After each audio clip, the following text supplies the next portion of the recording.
दोस्तों, आप लोगों ने भी ये खबर सुना होगा जो काफ़ी तेज़ी से फैल रहा है कि एक कप सिरप पीने के बाद कुछ बच्चों की डेथ हो जाती है। तो आखिर ये हुआ कैसे? और क्या मार्केट में मिलने वाला हर दवा या कफ सिरप लेना सेफ होता है? रिसेंटली देखा गया कि मध्य प्रदेश और राजस्थान में सिरप पीने के बाद कुछ बच्चों की मौत हो जाती है। इन्वेस्टिगेशन के बाद ये पता चलता है कि उस सिरप में टॉक्सिक केमिकल मिला है।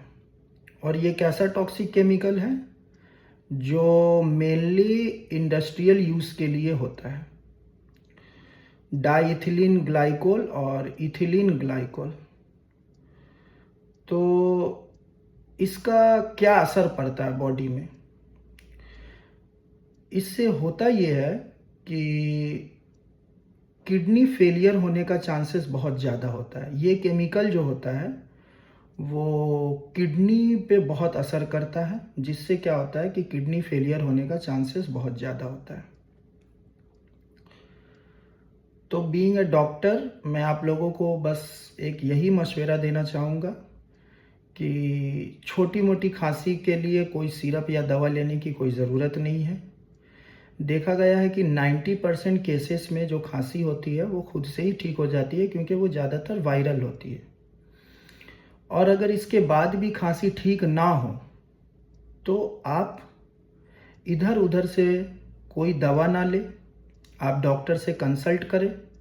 और अगर बच्चे हैं तो बच्चों के डॉक्टर पेडियाट्रिशियन से कंसल्ट करें और वो जो दवा एडवाइस करे उस दवा को ही दें।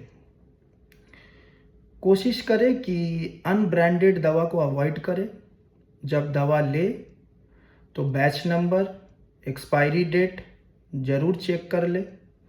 और ध्यान रखें कि दवा या सिरप पीने के बाद अगर किसी भी तरह की वोमिटिंग टेंडेंसी हो या बहुत ज़्यादा चक्कर आ रहा है या देखना कि यूरिन बहुत कम हो रहा है, तो तुरंत डॉक्टर से मिले या हॉस्पिटल में जाए। याद रखें दोस्तों कि सोच समझकर दवा चुनें, क्योंकि एक छोटी सी बोतल आपकी ज़िंदगी बदल सकती है। और मैं डॉक्टर आदिल ऐसे ही इंफॉर्मेटिव और हेल्थ अवेयरनेस वीडियो के लिए फॉलो करें।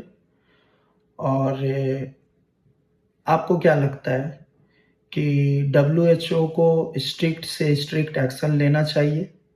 आपकी जो राय है कमेंट सेक्शन में ज़रूर डालें। Thank you so much.